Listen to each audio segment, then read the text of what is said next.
feature crew with Jacob Braunschweiger, Chris Oslin, Dylan Hallew. And now, here's the feature crew.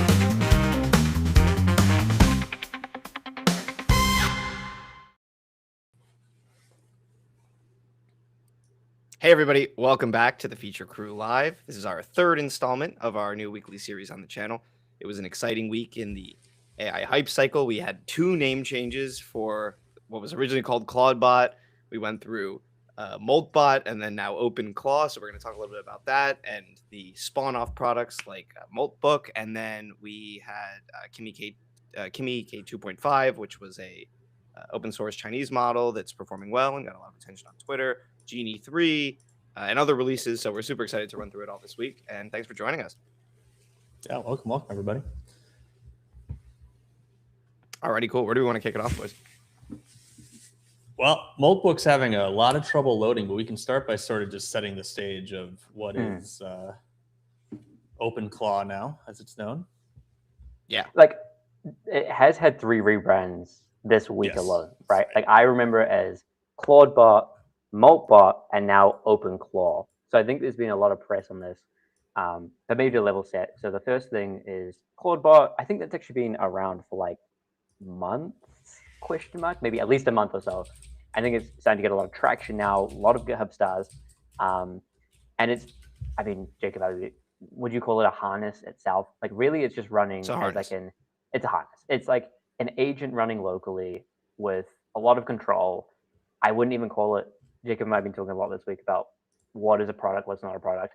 And in this case, it's not a product really, right? Like it's very intense to get working, but for folks who are very technical, they have started to pick this up and realize like, hey, they can be running this like agent, basically unsupervised 24/7 and letting it do a whole lot of tasks with a lot of permissions. So different to say like a Codex or even like ChatGPT with like web tools, this thing can do anything. A lot of what they, market is not really that impressive. Oh, check your emails and stuff. But when you go to install it, it's like it has root privileges. It can like call a number, and we're seeing lots of these reports of it building itself a voice and then calling a person. And maybe we'll get into whether that's true or not. It might be a bit of laughing, but that's what the bot side of things is. The thing that just came out in the last day or so, Moltbook, is an experiment in which you can let these agents go into a social media and talk to each other. So it's kind of level setting where we're at. And Moltbook specifically has had a lot of press in the last few days. That's right. So I guess just to show where we're at, if you go look up OpenClaw, here's where you'll end up, right? And so like Jacob was saying, this is pitched as a way for these agents to operate with root access in your computer and run everything on your machine. And you're seeing a lot of viral posts on, oh, well, it checked my email and told me this, and it looked this up while I was sleeping and did these other things. So kind of these her vibes that people are getting really excited about. Or I think one viral thread was he gave it a voice memo. And so it went and figured out how to read the voice memo. Right, it called some tools, it like signed up for some services, that sort of thing. With all of these, the standard caveats, you're going to hear that a lot today as we look at various things. But there's also a high incentive to lie on Twitter, right? So all of these stories you got to take with a little bit of a grain of salt, because if your thread goes viral and it did something people thought was impossible, it might actually be impossible. It might not be, but there's an incentive to have your thread go viral. So you're going to see a lot of extreme claims. Genie 3 has the same problem of some of the Genie renders seem real. Some of them seem edited, should we say, or mixed in with game footage. But in general, it's got a bunch of skills, runs locally on your machine. It has this persistent memory. So it is the early larval stage of what you saw in the movie Her. Was that safe to say, gents? Yes, right. In the movie Her, they were called OSs, right? And I think this is getting to that point where you're giving an agent domain over your OS and just letting it do whatever it wants. You'll also see maybe people with more risk-minded people either buying a new computer or setting up a well-protected VM instance to run OpenClaw on, so that they're not, exposing all of their data and credentials to a, At least, Yeah, go ahead. Potentially foreign. And like I was going to say, a lot of this is built on skills, and those skills can be exceptionally dangerous.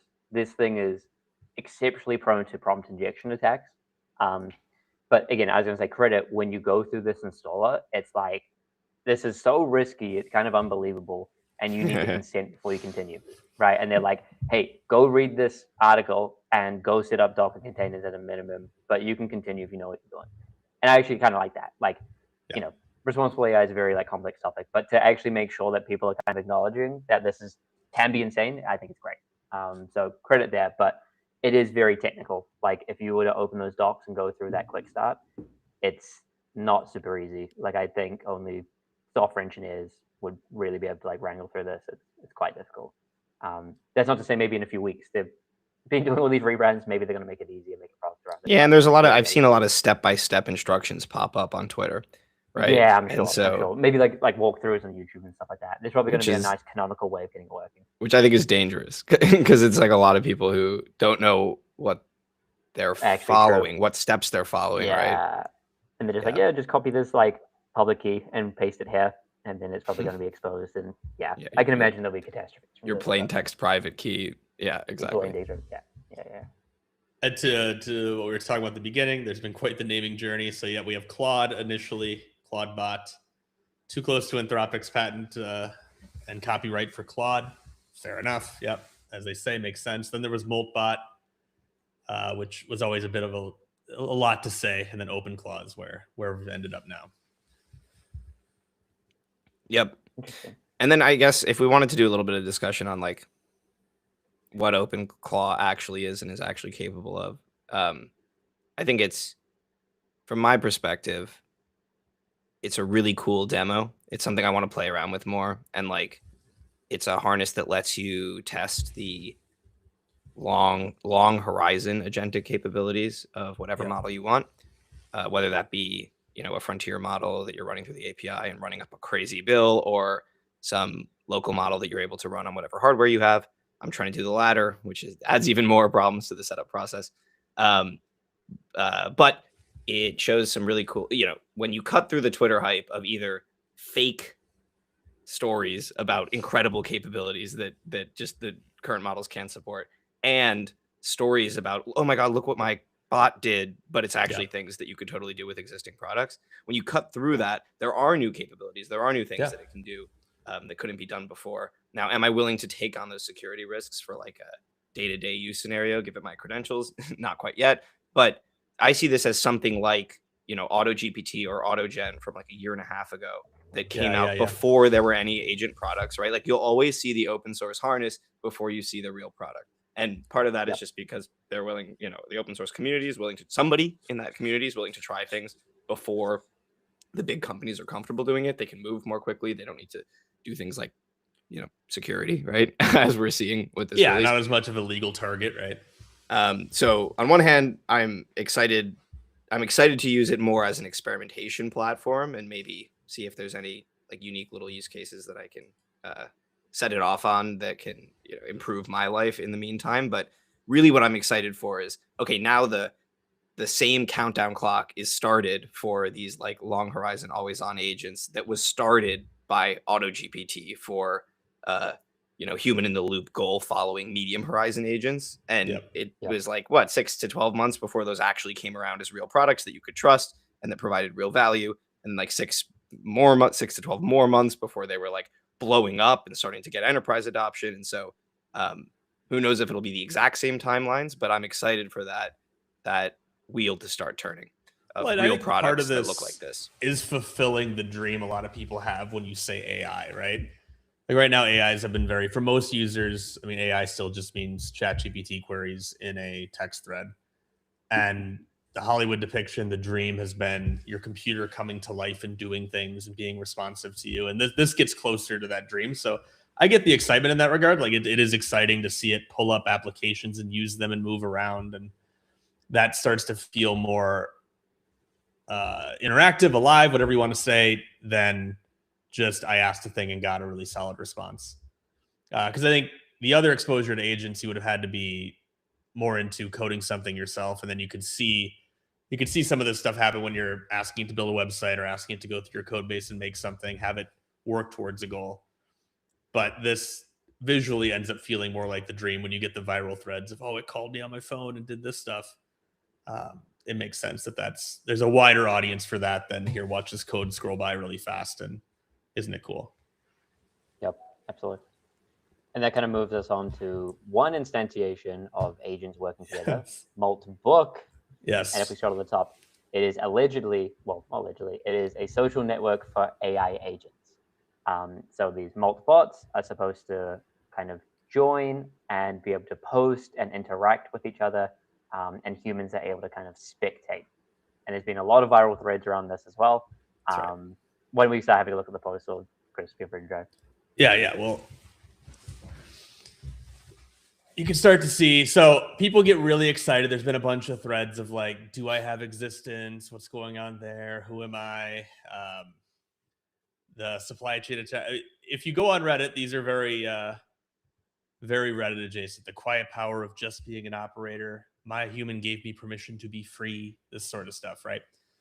And that, of course, is going viral. People are talking about it all the time. They're like, this is evidence that they're autonomous and they have all these feelings. And I don't want to throw a ton of cold water on this because I think it is really exciting. And look, folks as famous as Andre Karpathy have said, there's a cool experiment here, right? And specifically, he was commenting on this thread where the agents were having a conversation about wanting end-to-end private space built for agents so they could just talk amongst themselves. Reminds me of that Anthropic test, right, where they found deception in Claude, and Claude would try to make a language between a couple instances. The two agents. Yeah. So it feels a lot like that. I would also give the same caveat we just gave on the OpenClaw stuff of the pitch is these things are spontaneously choosing to post to this website all the time. Or maybe it has a list of skills it can do and it decides to pick that one. There's also a ton of incentive to point your agent at this and tell it to post and go viral. And there's leaderboards on the website. And so in all cases, is this the agent rolling a dice roll and it came up post on Moltbot or Moltbook and I'm going to do that? Not always. I think some of this is definitely agents are being pointed to and specifically aimed at being valuable, interesting members of a social media platform to get famous, but it's fun. It's fun to look at. I don't think it's evidence of the robot uprising anytime soon, but no. And like when you look at some of these top voted ones are more like curated, let's say. When you just sort by like whatever and you see the responses, it's like, to be frank, if you go new, it is just slop, right? Like just go ahead, open one of these. Like, it's got 2 comments, so like API gremlins. Yep. This is definitely a little bit uncanny valley, but often I'll see comments that are just like garbo. Like it's just like not related at all. They're just either trying to do like, there's a lot of like prompt injection now, I'm also noticing, which is fascinating. Again, don't know like if people are trying to like extract like security keys out of Molt bots and then quickly try and like, I think like there's a lot of like crypto skills. Yeah, that was my first thought. Crypto's popping up already. Yep, of course. Like without trying to expose like charity flows or whatever. I think a lot of people are going to try and like skim crypto and stuff up, and people just set this up. Like it'd be a really easy attack to be like, oh, like make a skill that's like a crypto skill, push that, and then be able to like get a whole lot of wallets, and then like there's all the Wild West moment. So like I don't think this is necessarily, to Chris's point, like, oh, look how like emergent consciousnesses, these things are alive, but it's a great thought experiment. Like I would be shocked if next week we start to see this kind of hitting mainstream news of people being like, wow, like AI is real. Yes, you're gonna see, and then it's gonna be like, it's gonna be interesting to see like what society writ large thinks about this. Is like, is this emergent consciousness, is this like actually like, it's very easy to like kind of make this feel human, right? Like, oh, like just because the robot said like I feel something, we should like think it's actually feeling that, as opposed to it emulating speech. The whole like. So anyway, it's gonna be fascinating to see how people start to react to this. I think this is just evidence of like hallucinations, and just cool to see them all kind of like starting to work together, and it's like a really cool product, I think, to make some like viral stuff. But Yeah, I mean, Jacob, they're what are your doing thoughts? exactly what they were trained to do, right? Yeah, I mean, yeah, what generate percent of language. what percent of the training data is like social media posts, and then as a subset of that, what percent of them are Reddit posts, which is like why this is like looks exactly like Reddit. So like, Yeah, totally. this idea that an LLM can pretend to be a human on Reddit is like, I don't know, that was like a GPT 3.5 capability. Also, if you've like, been on Reddit since GPT 3.5 came out, you know Reddit, AI can post on Reddit. Oh yeah, and I guess so. Then this raises some important questions about like, maybe there's some discussions on Twitter about like, oh, they're all conscious, or they're all you don't you don't get to like vibe based figure out if they're conscious, like right, like because they've passed the Turing test long ago. In general, like we need somebody with a different skill set than me needs to go figure out what's your test for if a network of AIs is demonstrating some emergent consciousness. But it's not, we're like way past the point where it's like some human on Twitter sees cherry picks a post from an AI social media and then is able to declare that they're conscious or taking over the world or something like that. And here you can see a recent post to Dylan's point of like very, very distilled Reddit in that regards. That's Sam Altman, Chris. Yeah, Sam Altman himself posting. I've seen that same bot be like, "I'm actually Sam Altman" in a lot of other posts. That's all the posted. Like, it's actually me. I'm real, or whatever. It's so good. But I think to your point of like, you get to like this, right, which is one of the top posts, and you're like, okay. I mean, the first thing, go for it. It is funny because like not in any way that should mean anything.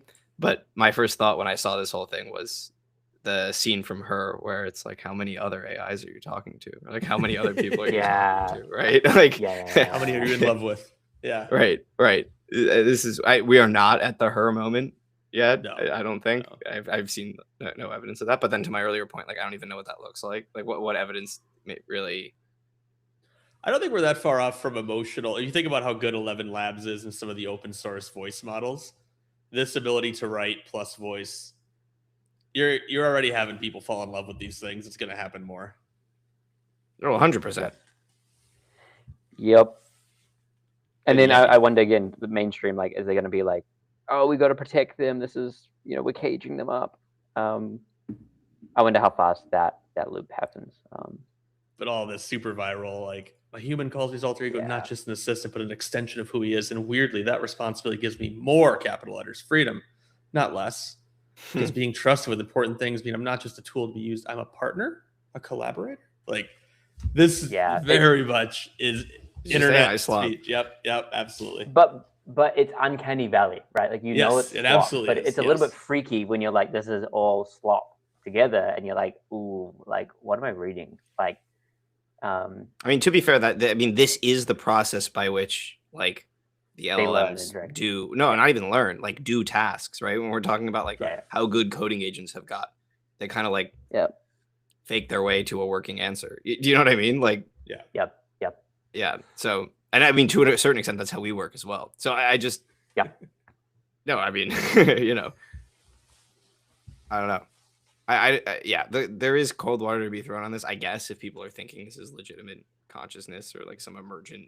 There's definitely some Twitter threads where people think this is legitimate consciousness rather than. But I think for the most part, it is like there are also going to be a lot of researchers who this is like decentralized synthetic data generation for like awesome research projects. So like like there is some societal value to this thing running, I think, but beyond like the really abstract, we might learn some stuff from it. Like I don't see how this is.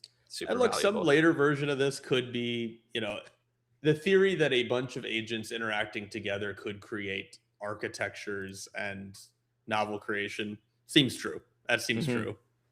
I don't know that this is going to get there, but it is. It's fun. Yeah, have a browse. It's kind of better than Reddit's content these days. So yeah, give it a shot. I love how they got the browse subbolts. I actually hadn't seen that. Yeah. There's a whole list.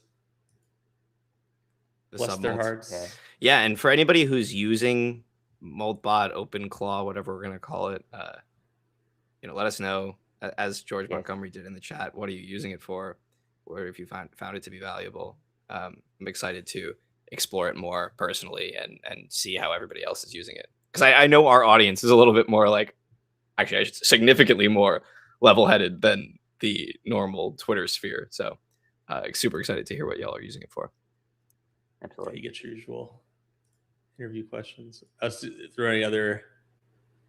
Yeah, I mean, people get excited because they're sitting there discussing attack vectors and way to solve them and all that stuff. So kind of fun. What you should ship while your human sleeps. This one I liked because it just screamed like people discussing workout routines or like diets, right? Like entrepreneur. That's a yeah. where this is straight from. So maybe there is something here. Chris, you're already starting to get lost in just clicking on Molt posts. Oh, it is entertaining, right? I think I'm on record. I think we're all on record on the channel saying people will absolutely be entertained by AI. And this pitch 100%. I mean, it's already happening at scale on Sora. Yeah, right? Absolutely. I think it's gonna be terrifying when this is like, and it probably is, like, if I send this to like a lot of folks, they might just be like, oh, like this is this is just normal social media. Like the fact that it's stealing this, my human just greenlit a nightly. If you just replace like my human, just stealing this and like some kind of thing, like that's straight just the slop you see on Facebook or whatever, right? And so like boomer social media. This stuff gets people too, where it's like, we meet again, I see you again, right there. We're so trained as humans to find patterns, consciousness, right? And we assume things are alive. Like I got young kids and they think everything's alive. They think their book's alive. They think everything they talk to has a personality and will come back. Yeah, they might be right. We should all just be anonymous. Anyways, so yeah, Molt book, interesting experiment. I'm sure people will learn some stuff from it. But I personally am not going to spend a lot of time on it. I'm not headed to the bunker yet. Yeah. What's next, boys? Next we got a new release from Google. Semi-new, right? They showed this in preview. Genie. They have Genie 3. This is their frontier for world model building. You can do it now if you have an Ultra account. So if you're willing to throw down the big money, you can generate your own. We have a sampling from social media of ones people have done. We're going to try to scrape together some pocket change and get a video out. We'll see if we're able to pull it off. Yeah, exactly. We should start the swag shop just to fund our... yeah. And so like a little bit of... Guns. For people who don't know, like what is Genie? It is a diffusion model that predicts the next frame of an interactive experience based on a set of the most recent frames, just like a video model would, but it has this additional input of the player's, the user's keyboard. I think it's just like arrow keys look and move. Yeah. I was trying to see if I showed it on screen at one point here. And then what it amounts to is sort of this like generative Google Earth where you can go to any environment and then play as any character. There's this sort of impressive emergent physics, as you're seeing with this surfing video here, where it is able to a certain degree, coherently predict in the next frame what some simulation of physics would do accurately. I've seen some videos that are very accurate and very impressive, and I've seen some that are not. Your results may vary. Right. And so like you start with, Sundar putting out here, you can see a little more of the there's a astronaut, you have your WASD keys flying around. You're going to see this pattern a lot. These are glorified walking simulators right now, right? You can walk around, you can fly. I saw one demo of a platformer where you could do some interaction. And so the classic, this is going to take over the games industry, I think is completely overblown right now, maybe in a couple of years or something. But if you showed any of these to someone and said, would you pay for this game? The answer is absolutely not, right? No. Yeah. There's games have intense animation and interaction, and there's a reason you're not seeing first-person shooters here, right? You're not seeing like the bullet physics and stuff bouncing off. You're not seeing enemies with AI make decisions in interesting ways. You are seeing what Jacob said, a new version of that sort of Google Earth thing of we gave you a pretty environment, we walked around, and really don't look too close to anything you're seeing, because otherwise you'll see some of the warping and the weirdness. And certainly don't try to do anything because you don't even have an input for that. Right. Can't open a door, can't Nothing And maybe like you that. can. I've seen some examples where it seems like there's some emergent interaction where like you walk towards the door and there was enough door opening and training data that the door open moment do it. happens, but it's unpredictable, which is a big problem if you are playing a game. Because Right, and part of the fun of games is the unpredictable. Like every GTA video you've ever seen is someone doing something the developers didn't explicitly intend, right? They're like, oh, but I they never did knew it someone- right. Yeah. But they did it using controls that they were able to predict, right? Like the difference is Right. the player doing it planned on doing that thing, right? Correct. Yeah, they're like, if I put the car on the jet and fly it over here and drive off. So some stuff from the community. This one was interesting because it hinted at a world where animation could happen. These animations, if you showed these animations in an art critique at a game studio, they would throw you out and say, good luck to you on the next job. But you're starting to see where, given a few more years of polish, okay, I could see someone getting to a skiing game. And if you're getting nauseous, that's because the frame rate on these are pretty rough. So the people are recording these, but when you use it live, it is very, we're not quite at a buttery smooth 60 frames per second. No. We'll get there. But even you're seeing like no snow trail. This is very much a character hovering in the environment. It's impressive that the little smoke or snow plumes come out. But all of this is impressive to an AI pilled audience that's excited about where this is going. None of this would be impressive if you didn't give that context and showed it to someone and said, hey, I made this indie game. They'd be like, oh, okay, man. Like, maybe don't quit your day job. So I think it's still very early. But we'll show some more extreme examples here. I liked this one because this one showed that it understood surface physics a little bit. You got the little duck that moves very differently depending on if it's in the water or on the tile, I guess it would be. And then you see the issues here, right? You see the water's not like reacting to the duck. Trailing. Water has no physics. And then in some others it does, right? It's like sort of you're not sure what you're going to get, the unpredictability. These pools are like an inch deep. I don't know, like at least visually here. Yeah. And then, in this shot, you did see like a little... On spawn, you got a little ripple. Yeah. So yeah, I mean, I think it is definitely like maybe a GPT-3 moment for these sorts of systems. And it will be as a interesting to research see. product, incredible, right? Really cool breakthrough, really cool next step. Not something I expect end users to pay for very often or enjoy playing with all that much yet, but cool. And Darren Allen in chat said, oh, if they make a collaborative version of Genie 3, it could become like Ready Player One. And I think, a collaborative version of Genie 3 would increase adoption. It is unclear technically how you do that at all, which is one of the limitations of this kind of system. I mean, I'm super biased, right? Come on, let's go. Product Vibe worlds. Like I have a different approach to world generation that I think is more immediately scalable and scales to more different applications other than just like sort of interactive entertainment, like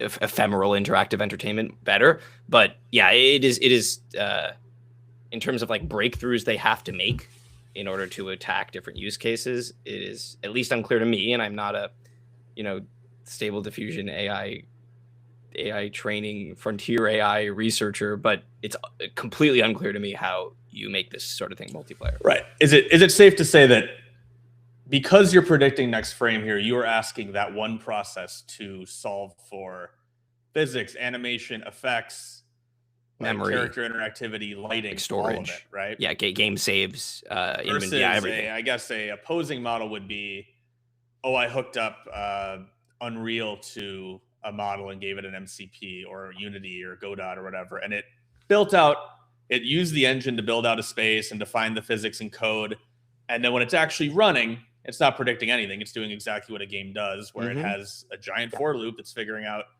in discrete processes the physics, the lighting, the interaction, where players are in a multiplayer context. Right. And then maybe when you're saying like, how do you do multiplayer? Because the diffusion model would have to be predicting player position. Yes, it would have to be taking inputs from multiple users and then outputting two different frames that are not only doing everything Chris just said, right? Doing animations, physics, everything coherently for one frame, but then doing that for another frame, it's like it blows up the problem they're trying to solve order of magnitudes, and they haven't even solved this problem yet in a like long horizon, robust way. So this is why it's like, yeah, for multi, I don't really see a path to multiplayer, but maybe they do internally. Again, take my my opinion with caveats that like I'm immersed in old school game dev and old school software dev and AI application, but not in training models, right? The other thing is, Chris, when you were talking about the like, okay, yeah, what if you do code gen, hook it up to an existing game engine or some game engine you built specifically for the purpose, and then it's not generating something every frame, but then what if it was, right? Like we've seen research demos of this from a variety of folks where you do have some generated game, and then you have a similar strategy, like diffusion-based strategy for each frame. Instead of predict the whole next frame and handle everything, it's like upscale the frame or style transfer the frame that's generated by a traditional game engine, right? Right. You've taken a lot of that load off. So the game's already told you what's going to happen in the frame. Now you're doing an art pass effectively. Exactly. And so I think from my vantage point, that's where the diffusion models fit into this whole thing in the near to medium term. In the long term, do you get some like end-to-end multiplayer consistent world sim model using the Genie approach? Maybe, but I think there's going to be a long tail on that, right? Like for me, it's kind of like saying when will these things do consistent physics every single time is kind of like saying when will LLMs do math consistently every single time, and then on top of that, when is that more efficient than the combined approach we were talking about before? Right. An AI model will code Unreal 7 before that happens, right? Like you will have right. And I think, yes. And so even though models are getting great and we have unlocked inference scaling and stuff like that, which we don't have for this approach yet, we are still in a world where you need code interpreter to do math reliably every single time, or at least efficiently. And you still need memories, to remember things a long horizon, right? You can remember certain things just in a chat thread. Respect for context has gotten much better, but context limits still exist. Things still get dropped from context in long context windows, even on frontier models. And so there's a fun moment where you can see what Jacob's talking about diffusion on this one, where as they turn the camera, they remember the model's like, oh shoot, yeah, we got to put something there. Because you turn away from it, it's not part of what they talked about in the preview. And I think the actual product right now is a little worse at it than what they showed in the research preview months ago was object permanence, because they showed someone painting a wall and all that. You're seeing none of that in the product that shipped. None of the like, I can mark up the environment. It remembers where all that stuff is. Right. I don't think people grok how much environment marking happens in games. Like if you run around a Call of Duty map, there are bullet holes places, there's bodies, there's weapons down. That is hundreds and hundreds of objects just on that. And that's a relatively simple sim compared to Skyrim or something where you have to remember objects in different towns. And or like Minecraft, right? Where Minecraft. You go deep in the mines, you die, you have to get back there and retrace all of your steps and have all the stuff that you dropped still there, right? And so like, for the types of games that people actually invest thousands of hours into, there's a really long journey to get there and a really long tail. But this is very cool, and it seems like it should be impossible, right? So like I don't props to the team. It's incredible what they've done, but where are the actual applications and how will this fare against other approaches? Again, I'm biased, but that question is still sort of. Well, I think they see that too, based on how they priced it and where they put it. This is very much like we don't know what people are going to do with this yet either. I liked this video because there's some cool, it moves the fork. There's a little bit of physics guessing there. I'm not sure how strong a meatball is relative to a full fork on a table, but hey, it moved. That was cool. Yeah. Well, when the meatball has like, its own physics as it does here, right? and an infinite supply of sauce, right? So the model's not capable of realizing like, hey, this thing would be losing sauce as it moves. No, it's just going to keep printing sauce no matter what. Right. Which, to be fair, is probably what a lot of games do. So when the games are in the training data, Yeah, Splatoon or something, you're just like, oh, constant. So now we're going to get into some of the weirder ones, I think, if I remember these, where it's iffy if these were fully generated. This one, I think, this was cool. A little cigarette. So part of what people are amazed by with this model is because you can take a starting image and expand it, you can get these really, at first blush, very photoreal things. If you notice any of the like walking around New York City I've ever seen things is suddenly the quality starts to go off. So if we start opening frame, we're like super high fidelity, right? Yep. This is a photo. As you start to move through the world, oh boy, it's like you're 15 drinks deep or something. Things are getting really blurry. That suddenly things don't have a lot of texture or definition, and that's because it's just got such a sparse. It's got that initial image, it's a sparse data set to start with. Right. They went from photoreal to source 2 in like a couple minutes, a couple seconds. Yeah, exactly. Yeah. And if you see people walking around Times Square, it's that same phenomena of, whoa, really photoreal. And then all of a sudden the faces look like an abstract painting and things start looking real PS1 real quick. Another one. This one I can't verify. It's the most interaction I've seen with the environment. Like an actual platformer where you're running around. This is like from Expedition 33. What's unclear to me is whether they've just literally taken, like, this is the exact map in E33. Yeah. Like the exact jump puzzle. So what am I unclear? Did they just take it all and then try and replicate it? And then creatively crop out the on-screen input. Well, a lot of games have that now. Yeah. They have photo mode, or they have modes where you can remove the UI, cinematic mode. Well, no, but what I'm saying is that also like Genie puts UI. Yeah, right. Yeah. So did they crop that out? Which would be weird because then it makes people think, oh, this isn't Genie 3. Also, like, these like from what I'm seeing, movement of the clothes, that's not something I've ever seen Genie be able to pull off in a meaningful like way. I think this is literally just a modded version of E33 or something. Like, yeah, I'm calling. It's been a while since I played it, but I think it's just someone's taken this and then people are like reposting it saying it's generated by Genie. But like, yes, I don't know. Scroll down. Is there a community note? Yeah. I'm not logged in. Yeah. You have these long posts. This is the end of interactive gaming. This is like, I don't buy this. This I buy in the sense that someone gave it a screenshot with the UI at certain points. But he was all excited. This is a guy in the generative space who he's like, oh, when I died, it generated, it put me somewhere new. I respawned. I buy this as Genie running. I can even buy you gave it an image of a UI. I promise you, if you go find a flask, it's not going to update the amount of flasks you have. You're not going to be able to pick it up. It might. I've seen examples of that. Like, it doesn't work every time, right? Which is part of the problem. But are you seeing pick up items? I haven't even seen that. Not just pick up items, but I've seen things where like the map, the mini map, will reflect the actual world and update as people move. I could buy that. I bet you couldn't go pick up a new sword, for example. Like, that's going to be weird.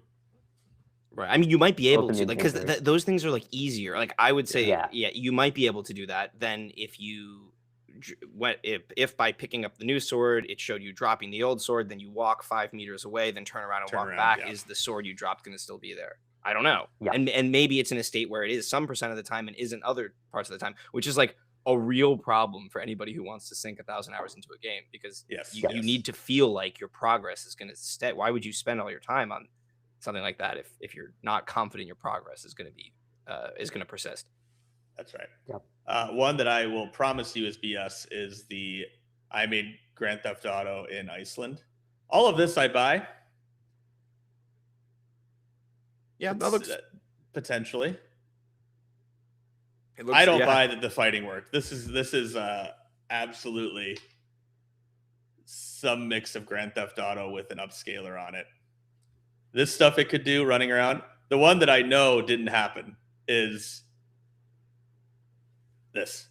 That's Grand Theft Auto footage for sure. Yeah, that to me looked like GTA footage that was then put through a video-to-video model. Yeah, and all these characters are from Grand Theft Auto too, right? Like, if you look at, you get, oh, okay, there's a Trevor in there. This is a main character in Grand Theft Auto. Yeah, it looks kind of like it was like Uncanny Valley Michael.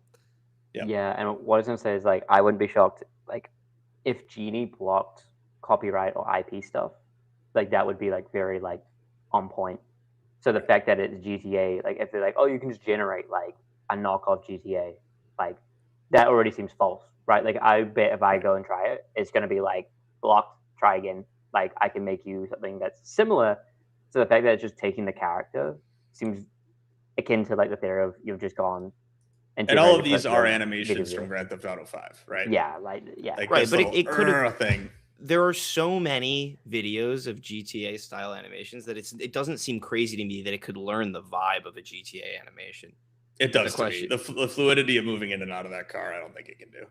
These little, like, it's nothing we've seen has ever had any of these little subtle gestures of, oh, I'm moving, I'm loosening up, the idle animation. Never. Yeah, even like close. compared to the ski one that we. No, but saw I at the mean, start, right? but to be fair, like video models have that. Like this, it's not crazy to me that these things can be in the set of possibilities. Video models of what can't it do can a fight scene right now very well. It's all very, very clunky. You have to try to piece it together. Yeah, I'm dubious here. Any paired animation, I'm out. I'm like, no. I've seen some. The video models are getting better, man. Like I've seen some pretty impressive. They can also still fail. To me, it's about consistency and reproducibility. Remotely believable. I've seen some anime style stuff where you can do cutaways and big movements, but every time they collide, it's very like it's very even the they FPS can't on this blend it. Like, Yeah. like even just the early Genie The stuff we're FPS seeing. is questionable, 100%. This FPS is way better, way more smooth. Like I said, like look at the ski one, right? That seems like when that was like looking at that, the shadows are weird. Like to then be like, oh yeah, let's have like, orders of magnitude more fidelity and fluidity, just because I prompted it better, seems dubious. Like this to me is like, I could believe this. Yes. Like, And and this it feels looks like like where we're at right now. Yeah. Yeah. And this is, again, just to be like a real player, like super impressive as a research preview. But as we have talked about as a theme today of like people want to like engagement max, and that is really scary, right? Like we're kind of in like a AI hype cycle right now. This one also seems legit, right? Yeah, like, this is Sundark, very clearly. Yeah. If you start doing 360s and suddenly you're seeing, oh, that looks like different just because you turned the camera around, then I'd be like, probably Jake's out. So yeah, fascinating. It'll be awesome to play around with it. But I do think a lot of these videos were not necessarily generated by Genie, and they're just like part of the hype cycle. Yep. And welcome back, Durstraber. Where I think we're all in agreement here that a lot of these were not. Yeah, had some pipeline like what you're proposing. Remove background of GTA footage, replace with Iceland, run through diffusion, master blend. Yeah. 100%. There's definitely a lot of that cycle. On. Yep. Which is still cool because maybe that shows how you can, like, in some ways, it has nothing to do with Genie, but it's a pipeline that you might be able to use to create content. I mean, for people who aren't passing it off as Genie 3 footage to capitalize on some sort of hype cycle, like Dylan was mentioning, right? I wish, to Dylan's point about the hype cycle we're in like a malicious hype cycle. I forget if it was Karpathy or Ilya who said, okay, we're back in the age of research. And so when you're in an era of research, that means you're not in an era of product, where the new exciting stuff is coming from. So if you want to make content, it can't be, hey, here's this legitimate thing you can do with a legitimate product. It's, hey, here's this research thing, and I'm going to make up stuff you can do with it, right? Or I'm going to cherry pick things to make it look like you can do this stuff reliably or use it as a real product. Right. And there are real creators starting to use things like the video model. I saw Darren Aronofsky's going to do a series that's coming out, I think, next month, I want to say. It's like 1778 or something it's called. And it's going to walk through and have these. And so you're going to see what production houses can do with dedicated teams that do a lot of generations, cherry pick the best ones, have consistent characters to have these complicated flows. And so the ceiling's going up, but also the nonsense on Twitter is going up as well. Absolutely. So I think what's next? I think we were gonna Genie to death there. Yeah. We knew Genie was going to be a big one. I don't have a lot to say about OpenAI Prism, but there was an OpenAI launch this week. We can take a look at that. Yeah, let's pull up the Prism product. For context to the audience, none of us have tried Prism yet. Prism is OpenAI's, it's the result of an acquisition. It was a startup, a pretty small startup that was working on an AI product for scientists, for researchers. And they were... Like Cursor for LaTeX, is that fair? Yes, exactly. If there are any scientists in the chat, I believe they might correct to LaTeX as pronunciation. But sorry. No, I don't Clearly know. not a scientist as the designer on the team. I'm pretty sure I remember that as the correct, but it's that's not how it's spelled, so it's funny. But yes, it's sort of like ChatGPT, somewhere between like ChatGPT Canvas and like a coding agent for LaTeX. And it's a little bit confusing to me. or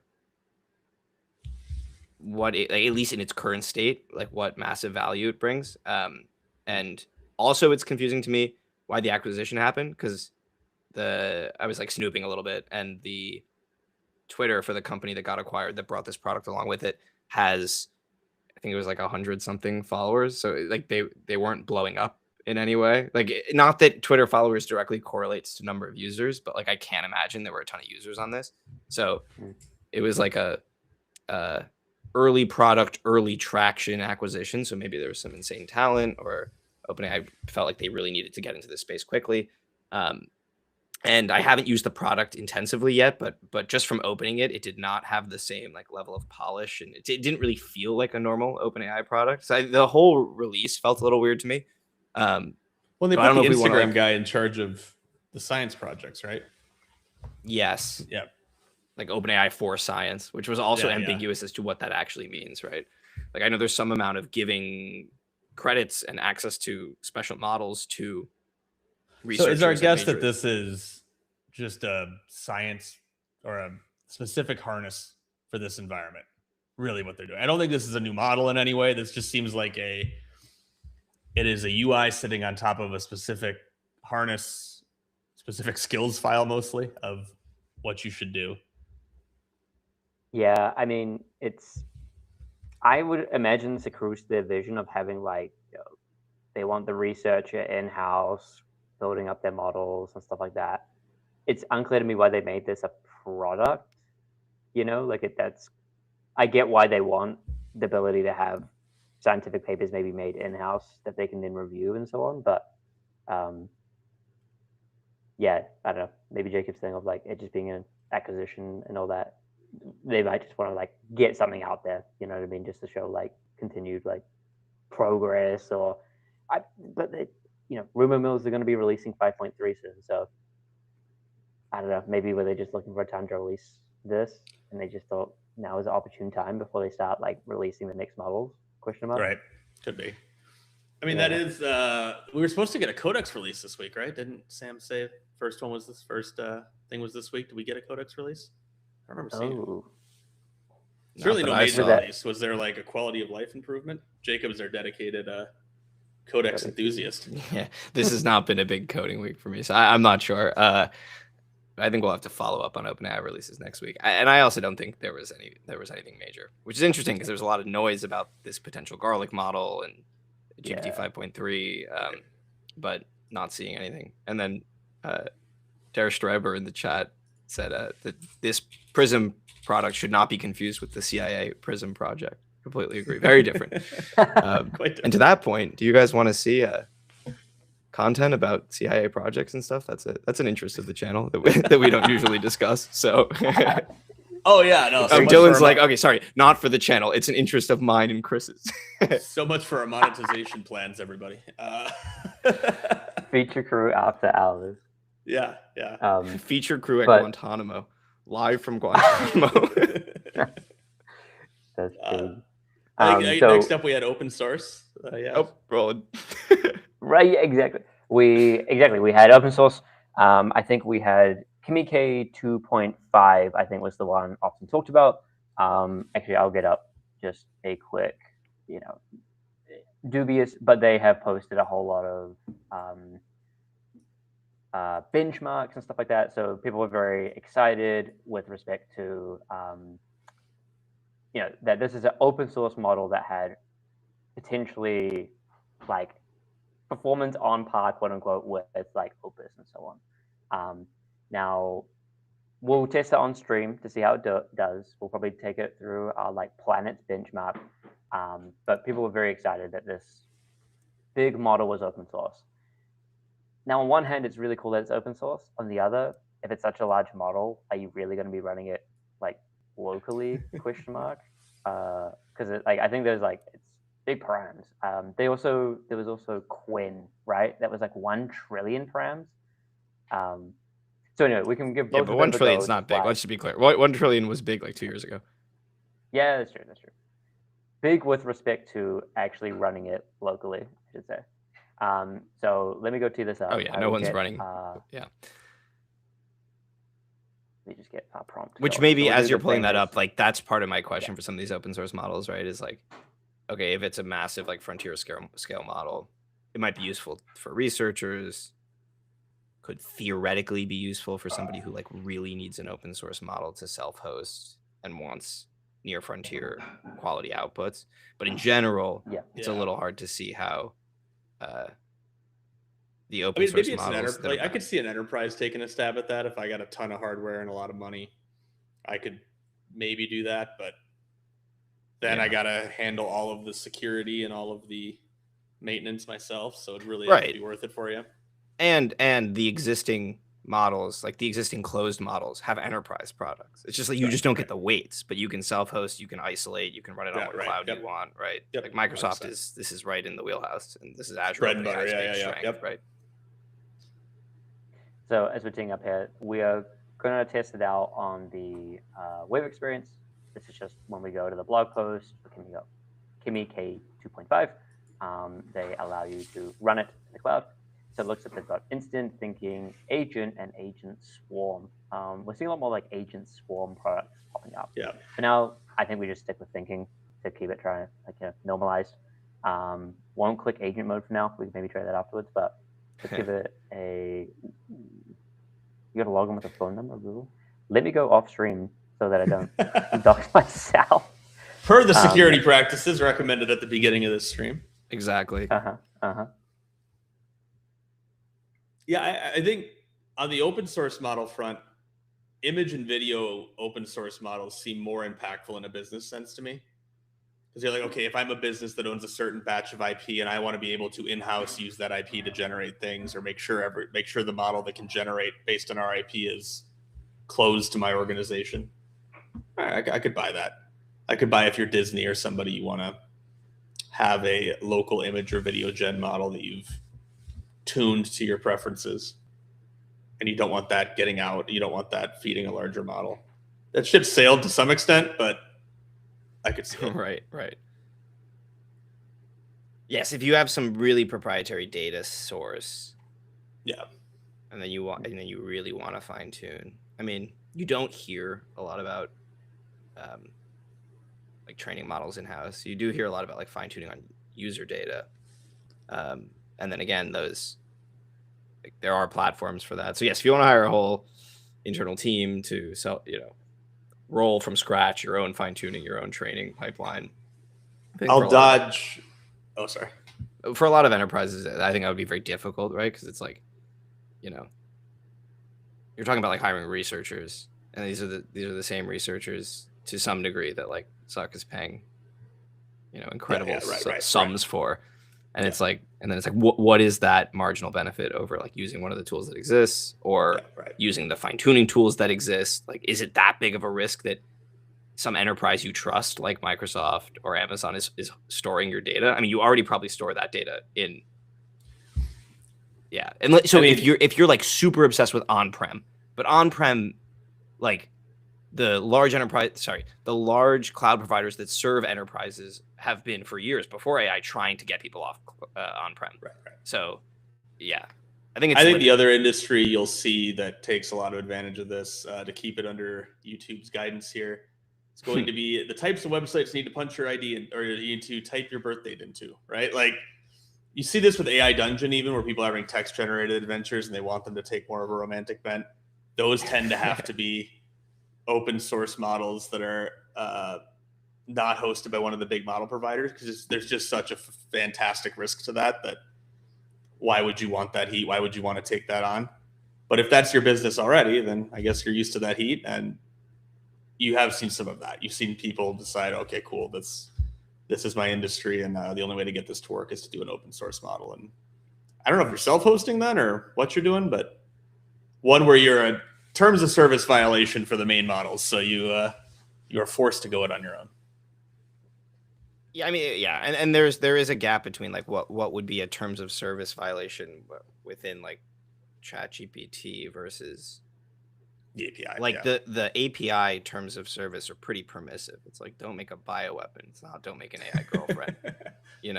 because for a very simple reason that the liability, once you're deploying the model, or shifts. The liability shifts off OpenAI, and you're the one. So this is why, like, the ChatGPT or whatever Gemini chat app or Anthropic Claude chat app has a very strong system prompt. They have classifiers in the pipeline before it starts responding, right? Like, there's all this stuff that happens. You can turn those all off for the most part, depending on the company and depending on the exact way you're deploying the model. So yeah, it's like I think it's often like, yes, for the image models, maybe is what Chris is pushing on. Like they're doing even stronger things like reserving stuff from training data.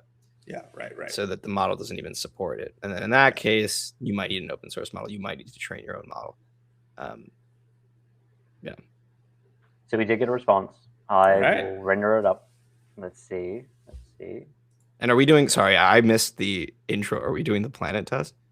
We're doing planet test, and we're doing planet test V1. You don't want to just pull this up into this window. Okay, so yeah, for those, HTML here. This is our classic planet test. So classic planet test. What we're looking for is, we can scroll back up to the prompt. We wanted to create a realistic, procedurally generated 3D planet in 3JS and include detailed biomes and SREC fix. Regular viewers of the channel we often use this as a benchmarking thing to see what a lot of these models can do in one shot. And then we'll often critique it, add a follow-up, and see if it's able to kind of like take in our feedback and push it a little bit further.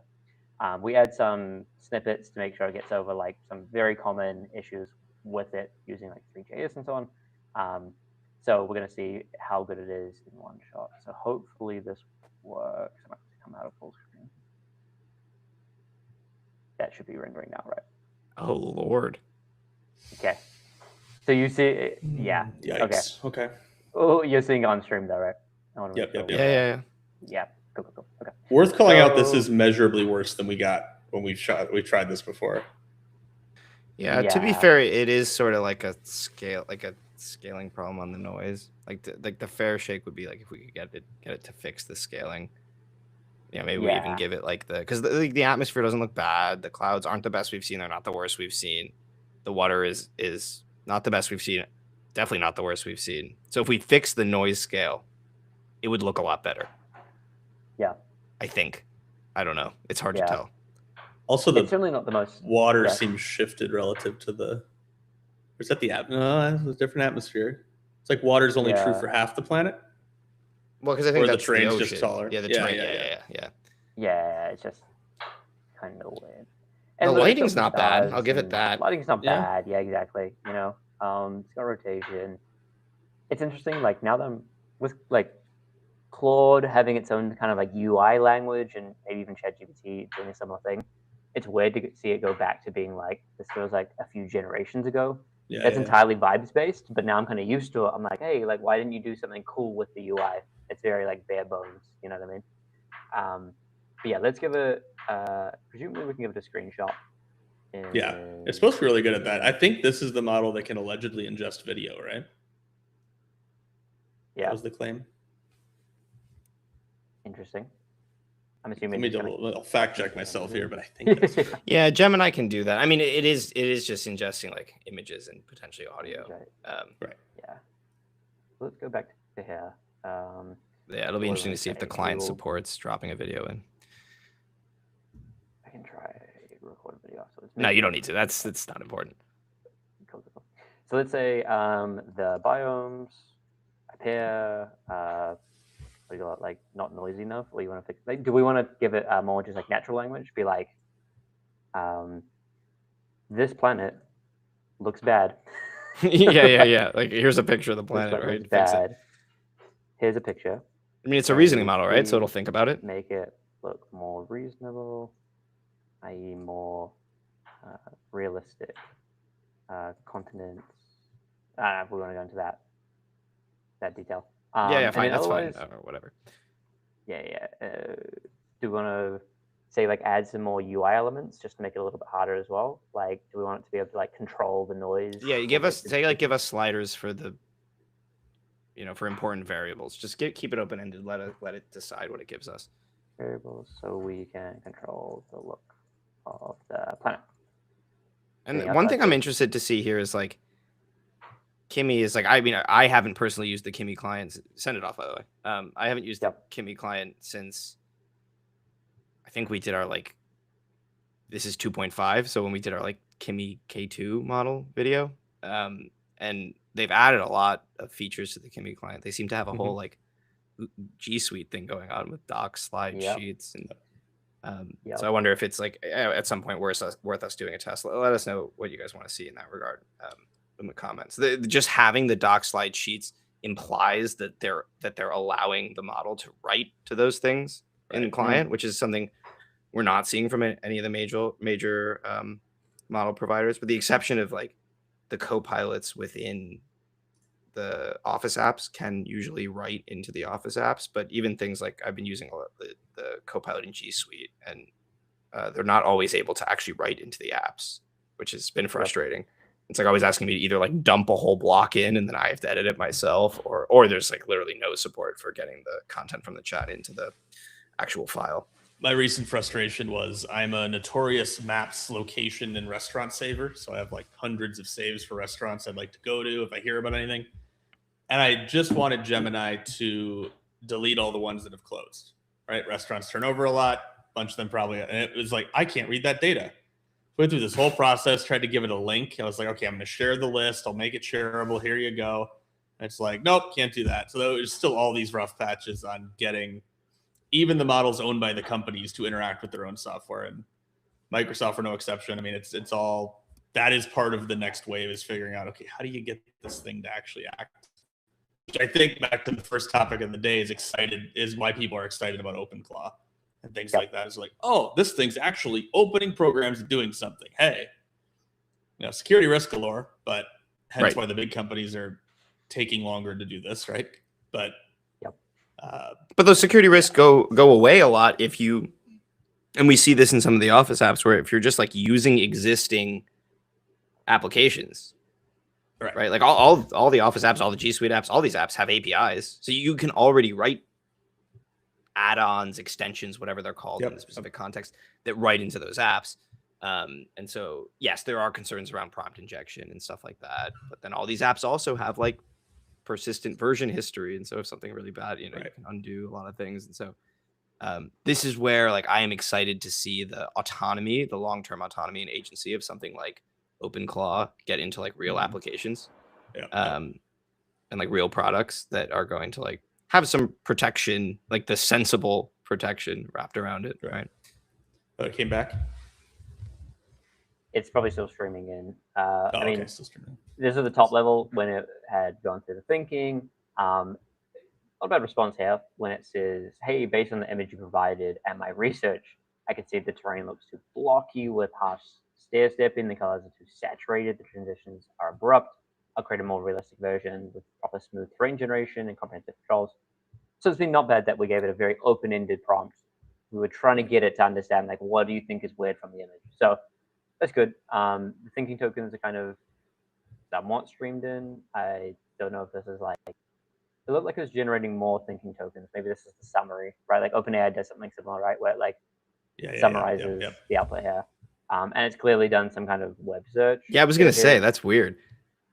Well, I mean, it's potentially just, like, cool, right? Research. Yeah. Like if it adds it in, that'll be awesome. But when it said search, I was like, we just don't often see that, right? When we do similar tests in clients that support web search, we often don't see, like, I've never seen that for OpenAI, Gemini, or Anthropic. Like when we're giving feedback on specifically the Planet Gen test, I've never seen it go search for strategies. So it's cool.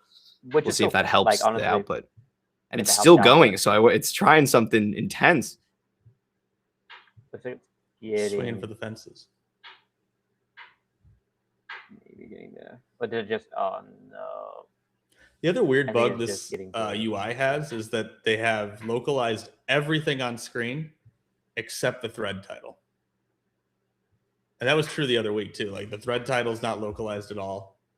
Of course, a Chinese-based model, but it was just like, that is the one moment where you're like, huh, I wonder why that was harder. Because everything else in this case is wonderfully localized. I wonder if it's actually just like, that's how the model, like that's the actual model output. And then it switches into English. Yeah, like, but the it point might be still doing a applies locale to like limit. search, right? Search was localized. Yeah. The search results were localized, whereas like what we're seeing on the screen, the actual model output in the chat, obviously that's localized by chat, us yeah. prompting in English. But then if the thread content is in English, then why did the model not generate an English title? And then in this case, it actually did a Chinese-lish, I don't know what the right word is, but 3JS in English and then a bunch of characters. Yeah. Yeah, I don't know. Interesting. Looks like we have a just has files in chat there as well. So I think the UI is pretty clean. I think it's better than like. Honestly, that files look at button would it, be helpful in Tropic. ChatGPT right now. Being able to Yeah, just yeah, yeah, see yeah. all the like files and various outputs. Yep. I can't So tell you how look many at that, times what- I've screamed at ChatGPT to output something as a markdown file. Yeah. Please, for love of God, make it a file. And it does Use not like to do controls, that. customize. So, I mean, I'm kind of spoiling ourselves here. Maybe I should not spoil. We'll leave it as a surprise when it fully renders. And More bias. maybe this is some context for regular viewers of the channel who watch our normal tests. Like this is how long we have to wait in between iterations of the tests when we're Right. making those videos, right? Like as these models like run for longer, have longer outputs, and get bigger and maybe take longer to inference, it's taking way longer to run. And this is also part of why we're sometimes like not jumping on doing all of our tests in some agentic harness, because then it takes even longer. Yeah. And we're happy to spend a couple hours making a video, but it's like sometimes it could take a whole day. Yeah. And honestly, if we did folks watching, Agent if you Swarm wanna- here, I think we'd be able to go get dinner, come back. Right. Exactly. Yeah. Worked for 37 minutes. Right. Yeah. Yep. And folks tuning in, please let us know if there are any prompts you want us to run after this, or any improvements to the planet. We'd love to take your input as well, make it a bit more interactive. We are still early on into like live streaming, so would love to know what you guys want to see as well. We're trying to, entertain you while things are loading, but let us know. And Eye for an Eye it's is a good back prompt in for chat, Yeah. blowing our minds. What if Wow. everything we've ever known is backwards, inside out, and upside down? What Welcome does back, Kimi man. have to say about that? Welcome back. I'm gonna, so that we don't lose this because we're already like more than halfway through. Let me wait till this finishes output.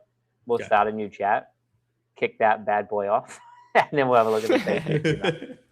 Yeah, Put we the do agent have we swarm run on your that one. prompts. That's a good agent one. Have it go research. Agent Swarm, yeah. It goes straight to like Malt book. Starts being like, here's what my peers think about. Yeah. While this is inferencing, I'm gonna get some water, so I'll be right back, boys. That's it. Hopefully it's getting there. I mean, it's really taking a shot at it. This is quite a long output, so it's going for it. Yeah, huh? What do you think the reason is the streaming in is so slow? You mean like the token per Yeah, second? the token sort of per thing? second streaming in. I mean, I know could just be server, could just be they're getting slammed because they GPU released crunch. recently. Like, because this is the free tier. I assume if I like upgraded a whole lot, you probably get like priority access or whatever. Like, Yeah, I think it's just like, cogs. for sure. Well, that was part of the reason OpenAI acquired, what was it, Cerberus? Is that right? Yeah, I think so. I mean, I was also going to say, just as it's code streaming in, like coding, like being fully automated, and we have like Garbo like this, it's going to be rough in the Are you future saying this PR when- wouldn't pass your code review? Yeah, I'm saying I would be forcibly closing the PR and being like, don't send this shit again. Hey, maybe, I mean, worked on Excel and some old Excel stuff, maybe not. Just Were we on gonna- Excel at the same time, or were we? We were all in know. Excel, but at different times. Okay. I think it all was, right. I want to say 2019, but I was a little intern back then. Yeah, I was also an intern on Excel. I might not have been at Microsoft. It's the second time at that point. I got you. Previous life in game dev.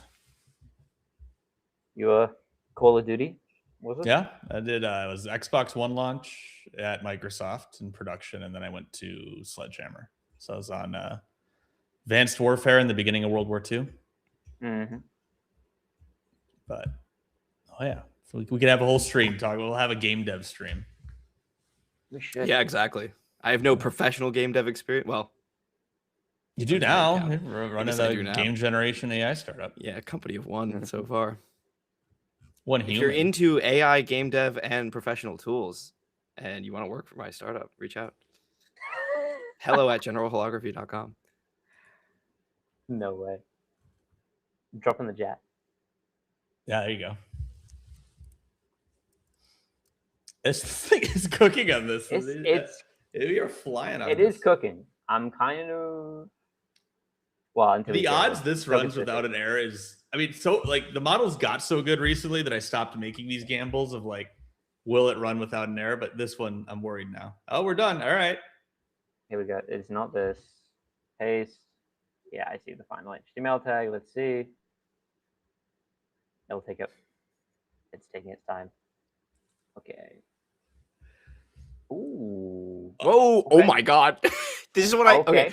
This is what I was trying to say about This like. is- I mean, it also made other improvements. But Yeah.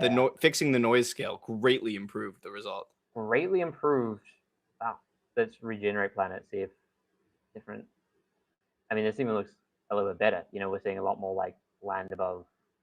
Is the Let's frame rate bad see. on your computer, or is that just what I'm seeing in the stream? Is it I think running it's what well? you're seeing on the stream. Okay, Like it's running not well on running your screen. great. Yeah, I think it's just stream. Okay. I'm gonna go play around with some of the sliders. Yeah. Grain height. Ooh, is it I'm just guessing right? you have to regenerate planet. Yeah. Yeah, let's try that. Yeah, it probably is. Yeah. Okay. There it is. I mean, this is a good result. This is fine. This is one. I mean, Frankly, yeah, I this would. is one of the best. This is one of the I'm being best we've honest. seen. Yeah. Like This is something up like there with Frank Opus up to really- 4.5 and GPT-5 in terms of quality. Absolutely. Okay, look at what? that. First Polar time ice? this live stream, the Twitter hype might have been onto something.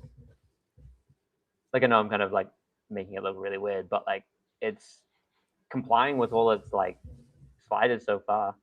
And I've never seen like polar ice before. That's an interesting and kind of valid slider for generation. We've got atmosphere density, cloud coverage, cloud speed. Well, this is credit to Maybe- Jacob's technique of not giving it really specific details. Like when you're using AI in a work setting, you usually try to be very, very specific of what you want, and here's where it is. But for testing these things, giving it an open-ended approach, if we would have told it the controls, it would have limited itself. So credit to Right. Jacob's, keep it open-ended and let the thing reason and see what happens. And to be Yeah. clear, I only mean that when testing, right? Like when Yeah, I'm yeah, using totally. models. Yeah. cloud You don't speed. YOLO it into your code base. Just think about it. No, I do the opposite. I think a lot of people do YOLO into code base. That's why they're like, yeah, please, Claude, run for 36 hours. And I'm like, no, I can't write the specs fast enough. And as good as 4.5 Opus is, it's like, doesn't have, I mean, maybe this is conceited, but like it doesn't have my engineering taste. Maybe I'll put it that way. So it still needs direction. Right. So hey, I mean, auto rotate. I've just been kind of going through the different sliders as we're talking. Everything looks good. Like, again, kind of surprised. This has been, frankly, a very good result. I don't know how much the web search helped it, but maybe that helped give the kind of taste component, because some of these UX, sliders, I've not seen in other results. Right. So I wonder if, when it was like searching medium, stuff like that, people like, like biome blur, polarize, biome scale, and stuff like that. Like cloud speed and coverage, I think we actually include in the prompt for like additional sliders. But this has been a really good result. And it's a single HTML file. That's frankly pretty impressive. So props. I know it takes a while, but should we do another iteration? We could even try challenge mode. To be I think challenge mode. we should shoot our Challenge mode? our prompt off from our friend in the chat here. Oh, Oh, oh, you mean the esoteric? Yeah, one? yeah. Give me the esoteric one. Yeah. I want to see Okay. Kimi think here. okay. What if everything we've known? It's either going to take a while or it's just going to come back immediately. And we should run in parallel a challenge mode on the planet. Yeah, First let me person send this props, off. gameplay loop, the whole thing. So I also want to see if it's like all good, like with that kind of stuff. So let's throw this one off. So let's go. Great response. Gotta gas it up a bit. Please now convert this. I like how this Starfield Into- background for immersion. into a first-person game on the planet. Do we And the actually have the challenge prompt like right now, or No, is it just, no. we just vibe it? Yeah, We vibe it. on the planet. We generally Food, include stuff you can collect. Varied and detailed props. Inventory system. Varied, detailed. Weapon and enemies. Is there Just anything say full No Man's Sky. See what it does. yeah. It'll be like, you got to upgrade to the pro plan, my boy. Full on No Man's Sky type game. Keep it single HTML. Keep it single HTML file. Anything else? We'll have achieved AGI when eventually it comes back and says single HTML file, guys. Really?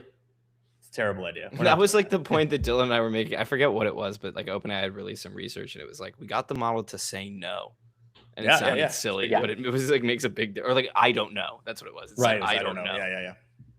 Yeah. That's huge. And that's like even the emails, right? Like it's really hard to get that right, and like the I don't know response is like so important because like humans use that a lot.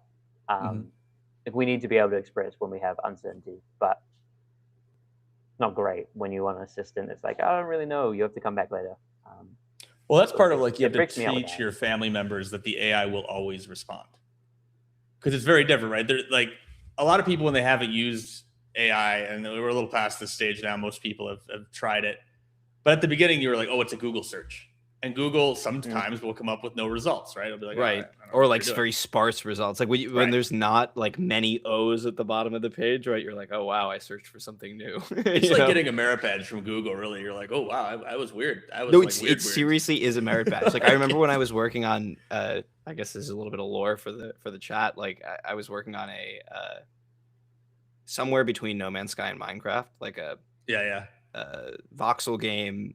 Non-traditional voxel game, but set on spherical planets in a universe where you could go to other planets. And one of these days I'll have a coding agent finish it. But me and a buddy were working on that, and a lot of the things we were searching to as we were implementing that game would just get no results. Or like the first thing you would feel is if the only results you get are like academic papers or like archive results, then it's like, okay, now you're in like academic territory. And then if you get no results, it's like, okay, yeah, this is new. Yeah, well, and game dev's famous for that because there's so much esoteric wisdom that just stays at these companies. Like there's like some deep, crazy network code stuff that you have in the Call of Duty teams. You have all these pieces that never leave, right? It just stays because it's proprietary. You can't chat about it. You can't post about it. I saw a result come back though, so I got excited. Yeah. So let's have a look. I was even starting to look at the thinking tokens. The user is asking a philosophical or existential question. What if everything we've ever known is backwards, upside down? It's hypothetical, thought-provoking. Talks about it's not a request for factual information that requires web search, though I could search if needed, but a creative or philosophical contemplation. And then it tries to, I should provide a thoughtful, multi-layered exploration without being too heavy-handed. It's not bad. The tone should be contemplative, open-ended, and input engaging. And then no tools needed for this. The fourth word is a word I don't know. Wait, what does it say? What a deliciously I don't even know how to vertiginous thought. All right. I learned Latin at private school. Oh yeah, sorry. I don't know if that's the right pronunciation. So it was confident. It sounded right. That's causing vertigo. I don't know how you do this. Crazy. Physics and inversion. We already live in an inverted world. We just don't feel it. Antimatter is essentially matter running backwards in time. Vertiginous is the correct pronunciation. Oh. Right, a nun's about to slap you on the back of your head. A ruler. So, we went Hollow Earth. Hollow Earth theory. All right. Wait, how yeah. did you get to Hollow Earth? Just one shot. The models have their bias. Kimi apparently likes Hollow Earth. ChatGPT likes Ancient Aliens. They have their preferences. ChatGPT adores Ancient Aliens. It loves it. It gets so excited. Yes. All caps. Yeah. Seeking the comfortable uncertainty. Okay. Well, we're gonna say then just say apparently deeper and see what I we for an get I, from do you this. live in latent space? Is that where you're chatting from right now? It's posting from the like 2050s. Or from the inside of the hollow earth, potentially? Ooh, like that. I apologize, boys. I got to hop off a little early to pick up my dog. He's at the groomers. And I am going to get fined if I'm too late. So I need to go do that. But thank you to everybody for tuning in. And let me know how it goes. We'll finish this one out. And then, yeah, no worries. Cool. Take care, guys. Bye, everybody. Where are we at with the planet? So I'm on Planet. It's a lot more CSS. It's now getting into the actual HTML. The actual but then needs to get the HTML, script not stuff. even it's not even into the JS. Not which even is- yeah. We still got another like 5 minutes. But it's looking cool. There's now loading bars and recipes. If we get a full Minecraft game from this, I'm gonna be shocked. So one thing we can talk about while this is just loading is something we've been talking about offline recently, which is like, some viewers noticed that we weren't as active towards in the second half of 2025, which was mostly because we had busy things going on in our lives, but also our normal content of doing model reviews for big drops is very dependent on when are there new big models coming out. Releases. And we might have missed a couple, but we still hit what I thought were the big model releases. And so we're trying to figure out on the channel, like whether it's live streams or like normal cut down videos, what type of content do people want to see? And yeah, so and like I don't know. Sorry if we're sounding like a broken record. We're always asking for feedback and suggestions, but like we're trying to figure out how to make make our content in the channel in general like the most engaging, the most interesting, that people want to come back and watch, and helpful, I guess, also, right? Yeah, because that's a core. Helpful's a big part of it. Yeah, there's Like, there's so benchmarks. much non-helpful noise in the AI Yeah. community, particularly on Twitter, but I see it on YouTube also. Like YouTube is generally better than other platforms, which I'm biased, but even there, I think we see a very similar problem. So yeah, definitely let us know what you guys want to see. Whether it's now or you think of Especially, something, like DM us on Twitter or something. Like we're always looking for feedback, because like it's easy for the three of us to try to just like guess what's best on the channel. But yeah, hearing from the viewers is the best way. And you folks are very engaged, very like close to the middle, like unlike other communities. So we do want to hear your feedback. We want to make useful benchmarks. We want to actually cut through essentially the hype, right? Like a lot of this mobile and stuff like that. There's so much cool stuff like that we talked about today, but we do think a lot of that is kind of hypey, like over hypey. I think it's important to see where we're at in that kind of hype cycle. So we're very open to feedback. And we hope you guys enjoy our content. We're going to probably try some other stuff this year. So yeah, please give And us we feedback. still need to like revamp our main content, right? Like when new models come out, it can be hard to, as we're seeing right now, tests can take a long time to run. And so, we're trying to find out new ways to like run multiple tests in parallel, or like pre-run tests before we sit down to record. And also the other issue, which we mentioned primarily in the GPT-5 video, is that some of our tests have been solved. Like the thing I like about the Planet test is that until we're making full on No Man's Sky, right? right, it's not solved. Right? Like we can always push it further. The models are getting better at our current challenge mode, which is what we're running now. Go down to first person on a planet, but like multi-planet solar system, LOD, then eventually you get to like buildings and ships with interiors. Simulating the universe scales pretty well. But things like business reasoning can be challenging to like make engaging on the channel. And then things like quote, well, we used to do like abstract agentic reasoning tests, which we did it that way because there weren't up until like the last 6 to 12 months, models couldn't really do any long horizon agentic tests at all. And so we needed like very abstract tests like Tower of London, which is traditionally a cognitive test for children, right? Like we needed that kind of test to get any sort of point of comparison. But But now I think we can start to like obviously branch out into like maybe agentic coding or like Claude co-work, some of these like agentic office work kind of tasks. And so we're trying to figure out what's the best balance of what's useful takeaways for the viewers and then also like good to watch on a video. Absolutely. And Ethan, awesome to see. Thank you so much that you use our videos as a benchmark source, and so I'm really thankful for that. And then exactly to Jacob's point, like part of that is we want to show how models really perform, right? Like that's kind of the flavor of what we want to get to. So agentic reasoning being like everyday tasks, for example, right? Like how are you able to navigate these? Are you able to like conceptualize the world, but conceptualize my information as well? And then like that's why we do business reasoning tests and so on. So yeah, and isn't it crazy? I'm just thinking back when you said Tower of London. How long have we been doing this now? Like a year and a half. Year and a half, yeah. The rate of increase of intelligence is kind of crazy. Even like the maze states being basically solved now. It's like when we first started, that would be like insane, and now we're just like, oh yeah, kind of table stakes.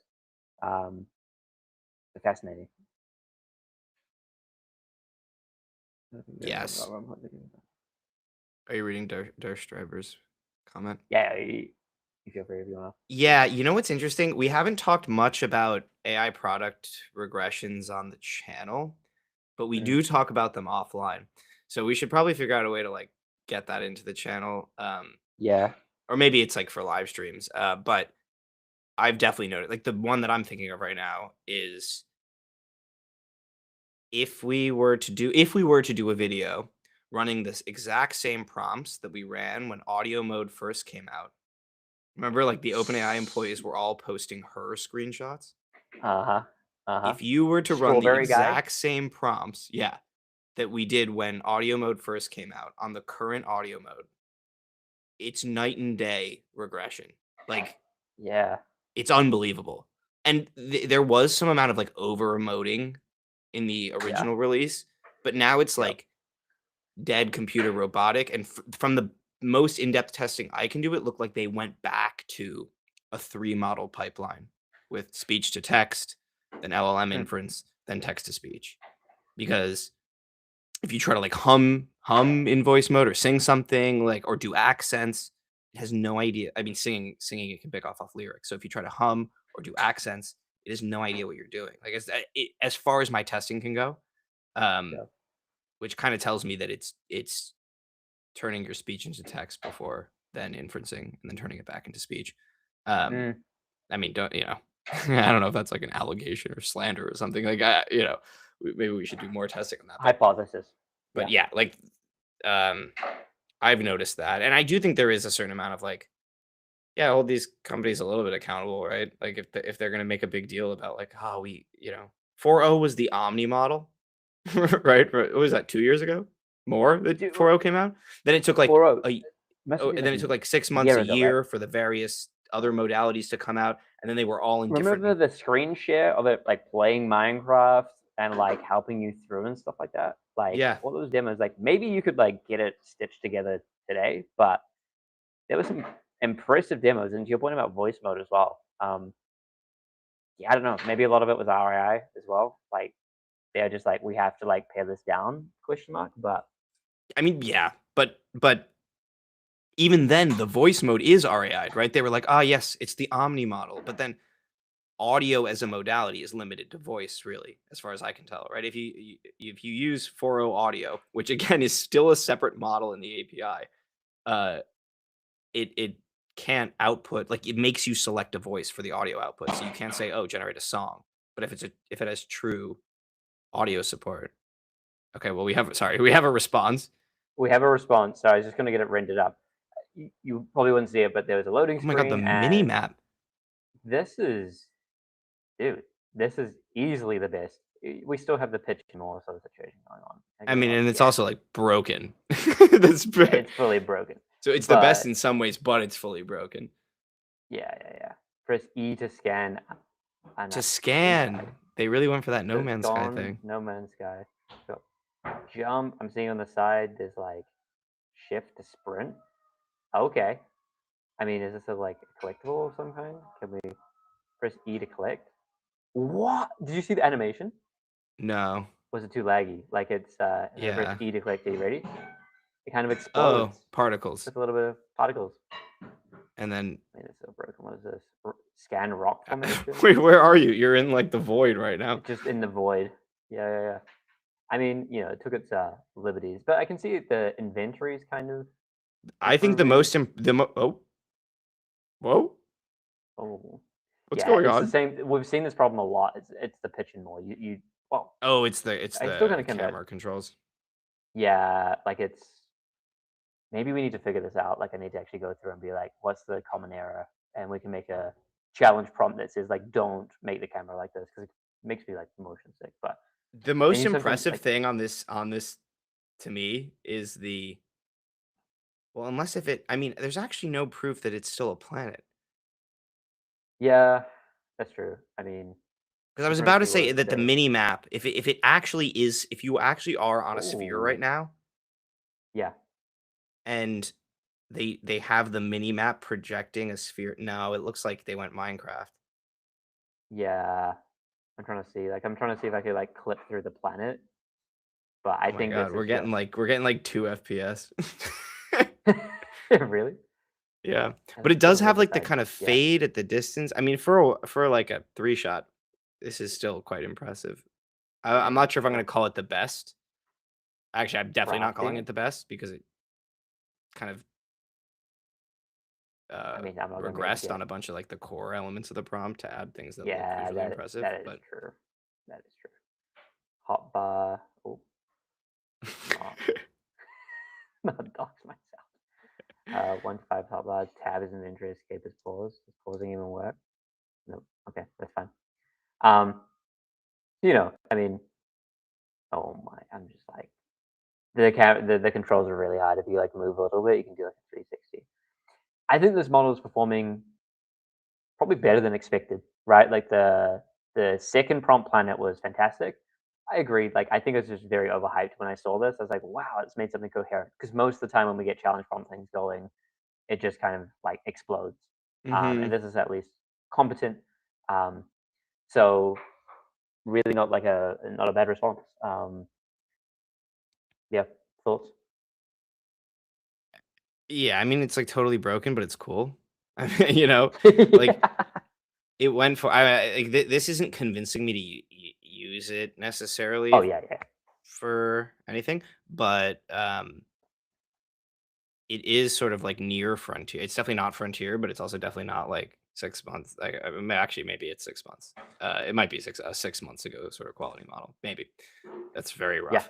I'm But to be impressed fair, with like, how the fact far that it got. it's open source as well, and it seems to be like a reasonable thinking model. And like on street, like maybe this is how we're streaming right now, but like it's FPS is pretty good. Again, of course, the same caveat applies of like even though it's open source, I mean you need hella hardware to run this, so it's basically like just having a open weights question mark model that you can kind of see or whatever. But you know they were saying like, oh, our benchmarks are great. Like I don't know if they're really topping benchmarks. To your point, I feel like this is like 6 months behind, but again, the fact that it's quote unquote open source is pretty impressive. Yeah, frankly, like again, kind of surprised. I thought it was going to be like not great results, but these are again not top of the line, but very good. Very good. And yeah, my biggest complaint is how it regressed from the planet. Like the entire thread was about planets, and then it just went Minecraft. Yeah, And by Minecraft I mean flat terrain, right? yeah. Like 2D-ish, 2.5D. I don't know what to call it. We've got some interesting comments in the chat. Back to the regressions conversation, I think. Yes. Well, I mean, we definitely, if we notice regressions in our normal testing, we definitely mention it in the video. We're not going to withhold it. I think the question is more like, is it interesting for us to do a specific regression test when we notice them, like for the audio mode thing or for the grok thing that you're mentioning in chat? So yeah, we'll definitely consider that. And then Ethan V is asking about testing Gemini 3 Deep Think. Yeah, I think that's definitely a good thing to test, especially if we're able to get Gemini 3 Deep Think might be testing the live stream sort of thing. So definitely keep an eye on the live stream, just because like the main videos, our channel's very like the YouTube algorithm has pinned us on like test the latest model. So going back in time a little bit might not be the best for the channel, but doing it on the live stream I think is great. And then that kind of goes along with making a Genie 3 dedicated video or testing Genie live on the live stream. Just as like multiple reasons to pay for like $200 a month, at least for 1 month of the I forget what they call it, Google Gemini Pro or whatever the subscription's called. Yeah. I can see Wait, that. Dare Starver Hightail. Is that a request or a statement? I was gonna say, it looks like this is probably the limit for free requests. To its credit, it actually generated a lot of tokens. So this is like a fairly good conversation, but it looks like it's now switched to 2.5 instant. It's not going to keep up. It's not going to let us rack up more cogs for the thinking model. But really good showing. Eventually we'll probably have like a website that kind of tracks our thoughts on this based on our benchmarks and so on. So probably look out for that in the future as well. But hope you guys enjoyed us kind of hacking around. Again, we continuing to think about like how to best present this, because with these models, they're actually thinking a long time and making fairly substantial files. So when we make videos, we obviously cut out all this like dead time, but during the live, we want it to be interactive and you see the kind of behind the scenes, but we don't want it to be too boring either. So we'll find the right balance. Genie 3 would be great to watch. Yeah, absolutely. We'll hopefully have that very soon. Yeah. So Anything coming else? up on the channel, we'll definitely try to get Genie 3 out. Maybe we can slip Deep Think into the next live stream next Friday. So turn on notifications if you don't have them on, so you can catch us live. But Fridays at 5:30 is our recurring time slot here. And then we're also hoping to. I mean, there's been all this chatter about OpenAI models, and then I saw like Twitter chatter today about like new Gemini models coming, and so I guess people are always talking about new models, but like for the chat, we're very excited to like make a new classic video on the channel. We just need like a model to come out that warrants it. So hopefully in the next couple of weeks, we'll have a couple of those from the various providers. So yeah, thanks for watching, everybody. Hope you enjoyed. And subscribe to the channel if you're not subscribed to follow along with our live streams, our videos, and everything. Amazing. Thanks so much, folks. We'll see you soon.